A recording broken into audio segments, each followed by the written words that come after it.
Hello, everyone. It's Breaking Brian or Brian Akeem here, and we are back with the laughs of us. Oh, what's that? It's called The Last of Us? Are you sure it's not laughs? Well, I'm calling it laughs. Anyways, moving on. So, yeah, guys, we have been waiting 2 years for this. 2 years to see Discount Joel and Discount Ellie return. So yeah, let's talk about it. We have the intro with HBO, the whole sound effect, very holy like, as you guys all know with HBO Max for any of their shows. We get a quick recap of the finale where Joel was lying to Ellie about the Fireflies being true, about the whole, there are multiple people with with the cure immune, so they don't really need you, all that stuff. And Ellie believed him, or at least tried to. And after that, they head back to Jacksonville. And then afterwards, we see the giraffes, and we get to see back in Seattle. We get to see Abby's perspective. I mean, the discount She-Hulk. We get to see all the graves of everyone that Joel murdered to save Ellie. And yeah, it's just honestly crazy. And then we get to see Abby and the crew. We get to see Manny, Nora, Mel, Owen, and good lord, Manny had a glow up. Everyone else, though, not so much. And also, it's funny because in the games, they were actually supposed to be teenagers in this part. But yeah, like, oh my goodness, look what they did to Mel and Nora. Like, okay, I'm sorry. What? Like, I don't know. But then, anyways, you have the characters talking, and Abby, she's not even looking at her father's grave. Like, that is what's crazy. And she is like, I want to kill Joel. And if I'm Owen, I would be like, Abby, you need to mourn. Like, what are we supposed to do? And she's all like, we should have gone after them. And also, let's look for Joel. Let's find him and kill him. Yeah, let's find one guy out of 1,000 in this country. Yeah, it should not be too difficult. And, Owen even mentions they were trying to save the wounded. It was chaos. And then Abby was like, oh, but we didn't save any of the wounded, did we, you guys? To Mel and Nora, who are, the medics. And it's like, excuse me, Abby, what were you doing? Like, I gotta give it to the writers and directors, Neil Druckmann. If they were trying to make Abby as toxic as possible, like what a great friendship group this is. Isn't it such a great family these people are?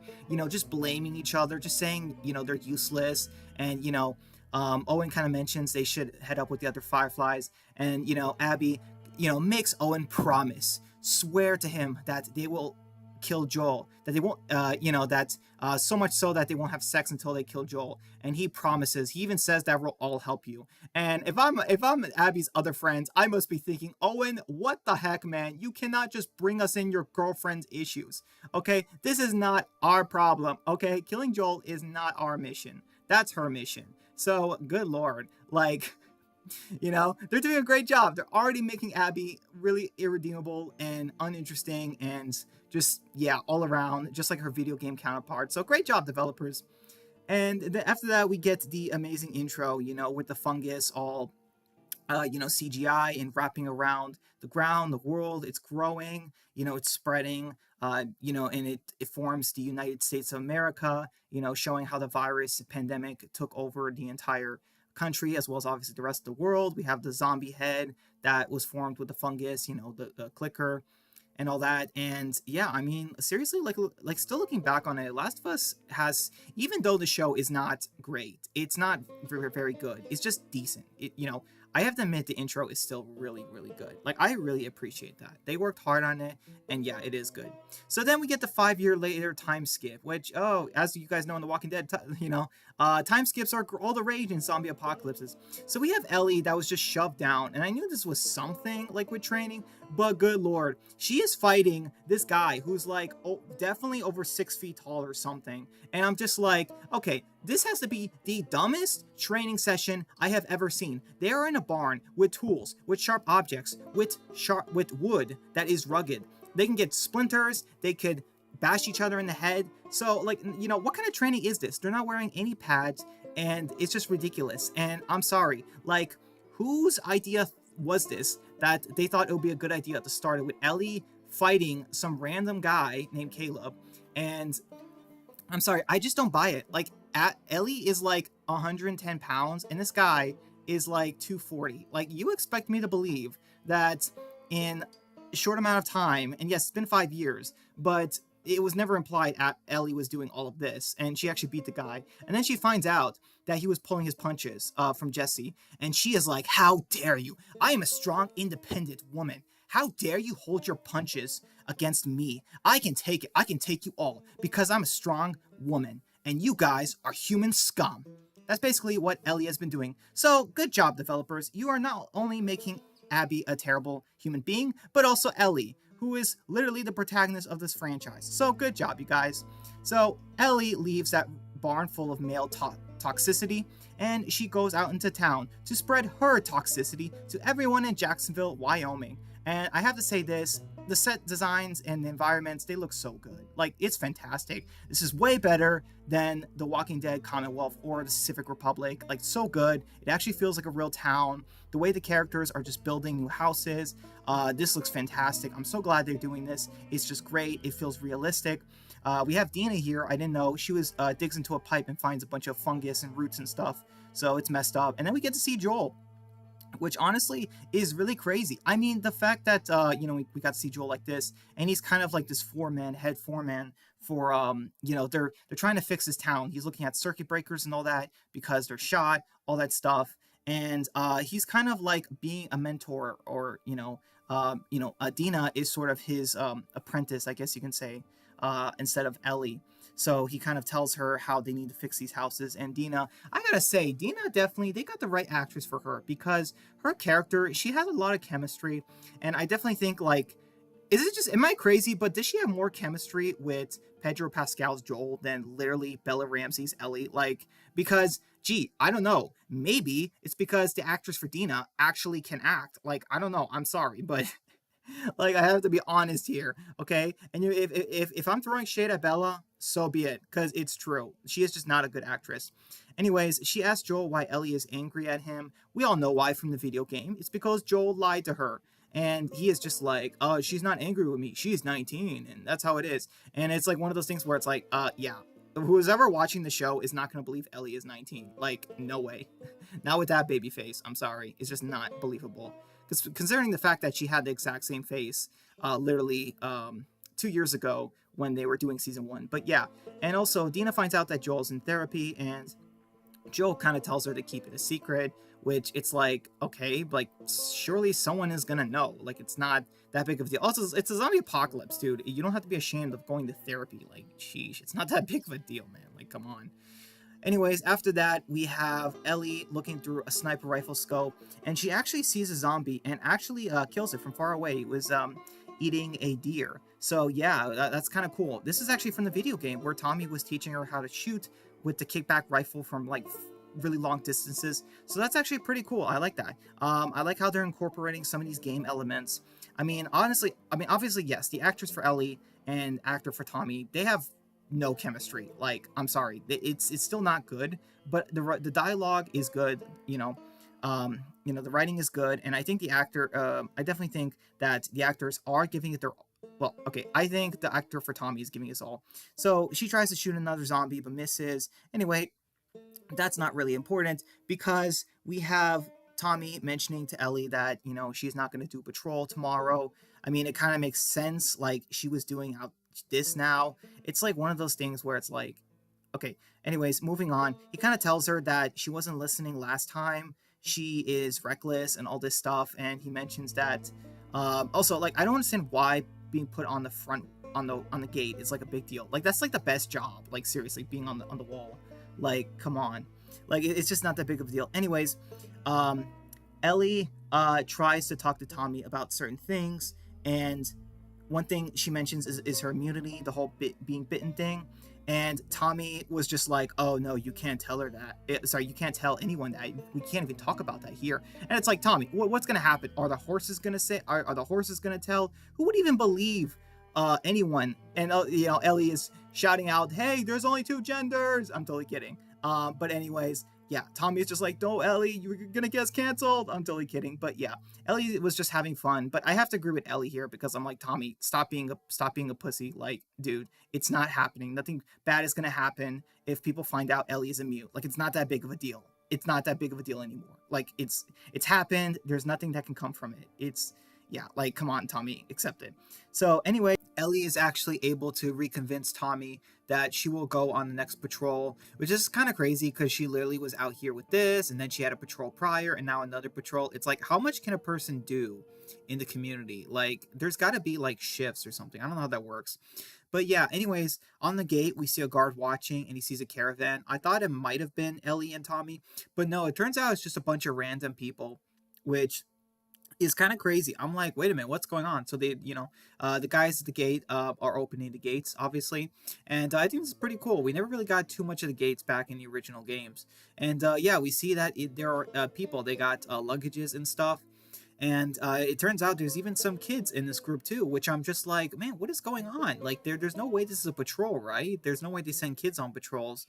And then we get these amazing German Shepherd dogs. Oh my lord, I love German Shepherds. I will die for them. I love them so much. If these German Shepherds, if anything happens to them at all in the next episode, okay, I am going to scream. I am going to rage. I'm just letting HBO know that. Those dogs better survive. Yeah. Anyways, moving on, we have RJ. And yeah, we have Joel and Maria here. And Joel's just kind of mentioning with the amount of people they're bringing in from the other communities that are falling, which is kind of interesting. He mentions how like things are getting, she mentions how things are getting colder and they need to build more houses to house more people. But he mentions how, they just can't fit all their people, all these people in this community, which I kind of wish they gave us numbers. But I understand both sides of it. And I actually like this. I like how smaller communities are falling and they're taking in as many people as they can. But obviously, they're not going to be able to sustain it for much longer. They're over capacity, all that stuff, which I did like. And I like to see Benji here. He calls Joel Uncle Joel, and I like this change from the show. He shows him the map and stuff. And then we have Tommy hugging his son. I have to say this real quick. Benji is like, what, 4 years old, and he is just way too big to be a 4-year-old. Like, there is no freaking way that this kid is 4 years old. Like, he's way too big. Yeah, no, he's 8. Like, come on. That was bad casting in there, but yeah. Anyway, Tommy lies and says he was just on patrol, killed a few zombies, that kind of thing. Also, I like that Benji was not named after Tommy or something. I like how he has an original name. Because I hate it in zombie apocalypse stories where they name a kid after another person. Like, I think that's so cliche. So then Joel leaves the building and then he goes to, I believe her name's Gail's house. Apparently it turns out this is where he's been having his therapy. He knows some shoes, he comes inside, and I remember seeing her from like a promo or trailer or something. So she comes in with some whiskey and tea and stuff, which, okay, I'm sorry, I gotta ask, like, how much whiskey is there in Jacksonville? Like, everyone's just drinking it, it's crazy. So she kind of mentions how, like, yeah, it's my birthday today and this and that. 41 years since my husband died, kind of thing. And then Joel gives her a payment, which is weed, I guess. Okay, so like this is another thing. Is everyone in this freaking community a pothead? Like, seriously, what is going on? This woman is like 70, like 9 years old. Like, she's got to be like at least as close to as old as Hillary Clinton. Like, come on, what is going on here? Like, why is everyone getting high? Anyways, Joel just kind of mentions how he's been having trouble with Ellie again. Ellie hates him because he lied, but Joel obviously doesn't tell, Gail that he lied to Ellie about being, not the only one immune. And then he mentions how like Dina treats me like a good guy, which I am. And then at that part, I'm like, Joel, come on, don't lie like that. And she even calls him out on it. She's like, you're lying to me. And I'm like, yes, thank you. Because yeah, Joel, like, come on, the secret that you're keeping, like, you can't keep it anymore. It's been 5 years. You need to let it go. And she's saying that you got to let it out. You got to let out what is a secret, because sometimes you'll feel better. And it's funny because Gail actually has one of her own secrets. And I don't know if Joel knew it prior or whatever. I'm really uncertain about that. But yeah, Gail lets out her secret and she says that you shot and killed my husband. And it turns out her husband was Eugene, a character that lives in the community that died prior. But she mentioned how he died 41 years ago. So did Joel kill her husband when he was still a soldier before the apocalypse, or was this in the apocalypse? I'm a little unsure about that, but I did like that twist. I didn't expect that. And she kind of mentions how she hates Joel, but she doesn't want to. So I was like, good lord, is this Maggie and Negan's future? Like, they're gonna be, in their 50s or 70s, like, it's gonna be like that. So she asks Joel, like, Ellie hates you, did you hurt her? Did you do something to her? So she knows that he did something, but he says that he saved her while crying. So I'll give it to Pedro Pascal. He did a good job here with his emotion. I love that. And yeah, he leaves the therapy session early. Yeah, it didn't really work 100%. Anyways, we have some loud music playing. Ellie is cleaning her gun. I seriously wonder how the garage does it have heating and stuff? Cause like, what happens if she gets cold and stuff? Not really sure how that goes. But anyways, Ellie is in her room and listening to music and stuff, and then she gets a knock, and then Dina is at the door, and she begins mentioning to Ellie how like it's time for patrol and all that. So she's coming to pick her up and all that. Which by the way, I like how she lives in the garage. It's very accurate to the game and all that. And yeah, so Ellie gets dressed. She changed. She got a new holster for a sniper rifle. She has her jacket, all that stuff. And then Dina's helping her get situated in her clothing. And I'm sorry, I have to say this, okay? Did they want Bella Ramsey? Looks like she's gonna throw up. Like seriously, in this scene, she looks like she's gonna throw up. Like, ugh, oh my gosh, Dina, you stink. You smell like a rotten dead skunk that's been filled with cabbage. Like seriously, Ellie's face. I'm sorry, it's just crazy. So yeah, they have some back and forth and whatever, and they leave. They're at the front of the town, and then we see the 5 characters. Jess is talking to them about the routes. They're just a simple recon group, all that stuff. They're just supposed to head to a certain location and check if it's clear of any affected people, whatever, and just head back, whatever. And even mentions how like yellow is good and green means bad, like signals or something if they can't talk, which is kind of stupid. I feel like red should be bad and green should be good, not like yellow is good and green is bad. I don't know. It's kind of stupid. But yeah, he kind of talks to them, and then they head out, and even mentions like Kat is in charge or whatever, who is this woman, I assume in her 20s or something. So I don't know, it's kind of weird. Like these guys are much older. I don't know. But yeah, we have them going out. So yeah, that's just pretty cool. I'll admit. That is cool. And I love the environment here, like the landscape. It looks fantastic. The scale, the mountains, the trees, the snow. It looks fantastic. It's so good. The environments, they look real. They feel real. So I give props to HBO for this. Like, even if the zombies and the writing and characters aren't the best in the Last of Us show, like the environments are spectacular. Like I give it to them. Like man, this they used the environment budget well. So yeah, Ellie and Dina are kind of talking about the New Year's party that's tonight. And once again, Dina's like, hey, you want to get baked or something? I'm like, okay, seriously. Once again, everyone in this town gets high. It's a zombie apocalypse, and everyone is getting high on marijuana. Like, come on. Anyways, characters find some blood on. They find some blood on the ground, and Dina and Ellie go. And I was kind of thinking like, yeah, maybe they should report this. Okay, so anyways, they find a dead bear and a bunch of dead infected, which yeah, it's kind of crazy. And they come across the supermarket, which I believe they came across in the actual game. I believe Ellie and Dina come across this in the game, which is kind of crazy. Yeah, it's honestly it's crazy, that the infected killed a bear, and and also Dina makes a joke about, hey, the zombies' favorite foods are barbecue, instead of barbecue, it's a play on words. And then Kat is just like, oh, you happy you ran off? And I'm like, good lord, the cat, like this is like a 40-year-old woman, and apparently her and Ellie had a thing. Like, good lord, someone get Chris Hansen on this woman. Like, sheesh, like, come on. So yeah, Dina and Ellie leave because they mentioned there might be people trapped inside. Someone might be injured or hurt.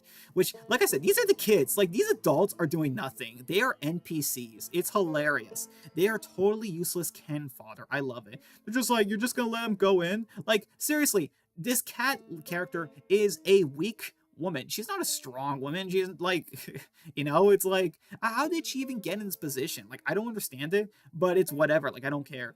So yeah, Dina and Ellie are kind of like on the roof of the supermarket, and they begin to hear clickers. And Ellie wants to go in because she's like, there's only one. But then she shows Ellie that there's actually two.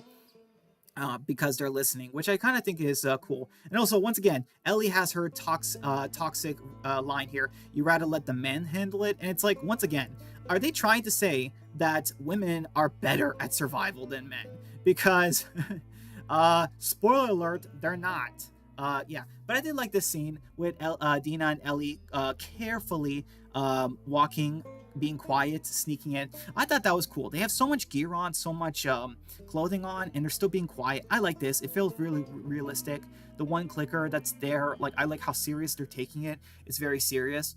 And Dina even mentions like the bottle, like, use that as a distraction, which is kind of cool because obviously the bottles, you used them so much in the game. And Ellie was making a face to Dina about how she'll stab the clicker and just like blood, bleh, kind of thing. And then we see this employee of the month for the supermarket thing, which I don't know if it's like a tease in the game or something. I don't know if that was in the game. I can't remember. at all. I completely lost track of it. I don't remember if that was a thing from the game. So yeah. Anyway, Ellie tackles the zombie, and good lord, the clickers, man, gosh, they look so great. They're so gross, and yet, yeah. So Ellie kills it, and her knife, like, she had to stab it multiple times, and it finally went down, which is kind of crazy. Like, she should get a better knife. And Ellie was, okay, this is where I have to rage a little bit, because Ellie was like, oh, I want to show you something, the employee thing. And then Ellie falls through the floor. Like, literally. Has this even, okay, this has happened in The Walking Dead in season 7, where Rick and Michonne, but Ellie literally crashed through a floor and fell at least 30 feet. Okay, let me remind you guys, this is like 110-pound 19-year-old girl who, like, yes, she's wearing clothing and stuff, but she literally fell 30 feet through a floor, landing on a shelf, smashing everything to pieces, and you're telling me she is not even slightly injured? Are you kidding me with this? This doesn't make any sense. Now, this is plot armor if I've ever seen it. But yeah, so anyways, unfortunately, Ellie cannot find a way out, and Dina cannot reach her because it's a drop. So yeah, Ellie is kind of stuck at the moment. She needs to try and find another route or whatever to take. And Dina says to be quiet and, and to stay still. Ellie's just looking around and stuff. And then what's kind of crazy is, I didn't notice this, but then we do see the zombie crawling away in the background, which I kind of like. I did catch that, and I was kind of creeped out. I'm like, wait a minute. I don't think The Last of Us has ever done anything like this. So Ellie pulls out her shotgun, because, come on. I mean, she heard the moaning. She heard a kind of clicker, zombie. And she's looking around. Every time this happens, I will admit, I got kind of scared too, because I'm like, what is going on? Like, this is a freaking zombie. Why is it hiding? Why is it stalking Ellie? Why is it being a pussycat? Like, I don't understand it.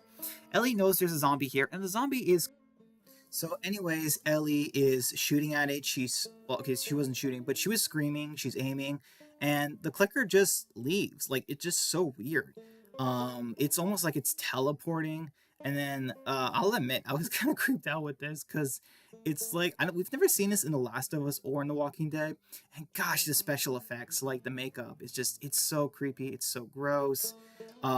She, like, literally teleported, because she was right behind Ellie. Ellie turned around, fired the shotgun, and then, the zombie, the stalker, the clicker, whatever, was gone. And then it just teleports all of a sudden and literally tackles Ellie, which is just like, man, like... It's just like The Walking Dead, teleporting zombies. Like, good lord. Like, come on, HBO, you're better than this. So yeah. Oh, also, so Ellie, I kind of noticed this. She does get bit in the abdomen by the zombie. So Ellie pulls out her gun, which by the way, Ellie can pull off a man, 240 pounds off of her, but she can't do a little girl zombie. I don't know. It's kind of weird.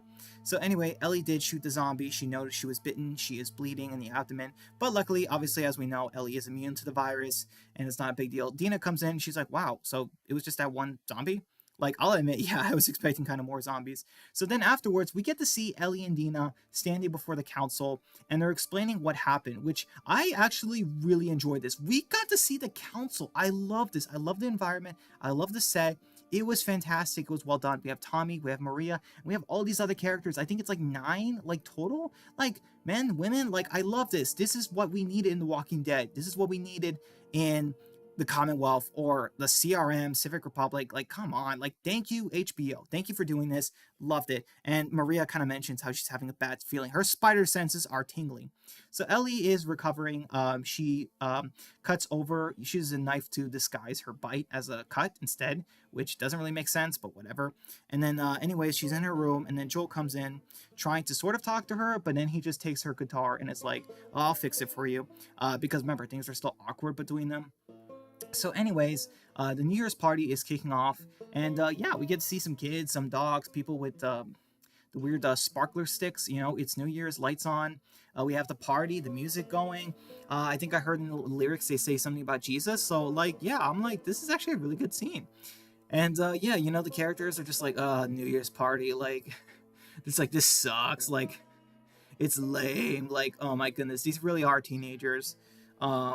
You know what I mean? Because Ellie's like, I had to get drunk to come here. And it's like, oh my goodness, I'm sorry. I have to ask. Ellie looks so much like Silas from The Walking Dead World Beyond. It is just crazy. Have you guys noticed that? She looks identical. Are these siblings? Are they twins or something? Like, good lord, you gonna replace the actor for Silas? with Ellie, and I don't think you would notice a difference. So, anyways, after that, Dina comes in. She is drunk, obviously, unlike in the actual game, and she comes to take Ellie. They're dancing. By the way, apparently it is 2029 for the New Year's, which is kind of crazy, but it kind of makes sense. They are 25 years in the apocalypse, and yeah. So Dina is dancing with Ellie, and like I said, look at Ellie's face. This is not a face of I'm in love. No, this is a face of repulsion and disgust. Okay, like it's funny because they established that Ellie is a lesbian, but it's so funny because it's like no, she isn't. Because look at Bella Ramsey; she looks like she's gonna throw up everywhere and on everyone. It's hilarious and I love it. So during the dance, Dina kissed Ellie, and Seth kind of calls her out on that, mentioning it's a church and a family event. And I have to admit, sort of, he was kind of right. Like, Dina, you are drunk. You are making a move that's not, there are kids here. Maybe you gotta tone it down a little. So I did kind of agree with that. But then he called them a name, and Ellie's like, "What did you say?" And then Joel pushes him. This actually wasn't in the game. Joel pushed him a little bit, Seth, in the game. But yeah, Joel just like what was this, like a WWE push or something? Like, good lord, he pushed that man down to the ground hard. Like, yeah, like, and everyone is absolutely shocked about it. Mostly, I don't know, Dina and Ellie. I think maybe they overreacted in this scene in terms of the actors. But yeah, but yeah, Ellie is just kind of like, what is wrong with you and all this stuff. Which, to be fair, I do kind of have to side with her a little bit in this situation. I think Joel went a little bit too far. But I think, once again, does Ellie really have to be like, Joel, you're a disgusting, toxic male. I don't need your help because I'm a strong, independent woman. Like, Ellie, just stop being this character. It sucks. No one likes it. And yeah, so Gail kind of noticed it. And this is just further reinforcing that, like, yeah, Ellie hates you more than just you're not. She's 19 or whatever. We get to see outside the guards in the gate having drinks too because it's New Year's, and so yeah, that's kind of cool. Kind of adds to the lore of the town, which I kind of like. That's cool. I love the world building. They did a great job with Jacksonville. So Ellie, because she's in her emo state of I'm an independent, strong woman. She goes home, sees Joel, I guess fixing her guitar, fixing the strings and all that. And instead of walking to him, she kind of just walks past him, just stares him down. It's just like, I hate you. I can't wait for you to die. She definitely is thinking that. Oh boy, Ellie, you're gonna regret that. Anyways, we have I think a bunch of drunk guys with some stick sprinklers. They're just walking, and they drop one of the sprinkler sticks by the pipe where Dina had a fungus and stuff, and the fungus starts growing. So this is part of the cordyceps virus. Like, please tell me the zombies are not gonna attack the community because of this. It would be stupid. Like, I was confused. It didn't make a whole lot of sense to me. I really hope this is not the case because I just don't think it makes sense. So anyways, in the woods, far away from Jacksonville, we have some characters in dick clothing going around, and they see the lights in the community, the party for the New Year's. They see everything that's going on. And then we see that it is Abby from the beginning of the episode. And yeah, so like Abby is now knows where Joel is. Like, she is gonna come for revenge to avenge her father that we don't know anything about. And then boom, that's it. The episode is over. So it's like, yeah, guys, I think this was a good episode, but it has so many problems. And I'm just gonna say this. Bella Ramsey, seriously, I really think that you should have quit acting after Game of Thrones, because it's clear that this acting is not your forte. So yeah, anyway guys, let me know what you thought down in the comments below, and I will see you all next time. This is Breaking Brine signing off. Goodbye.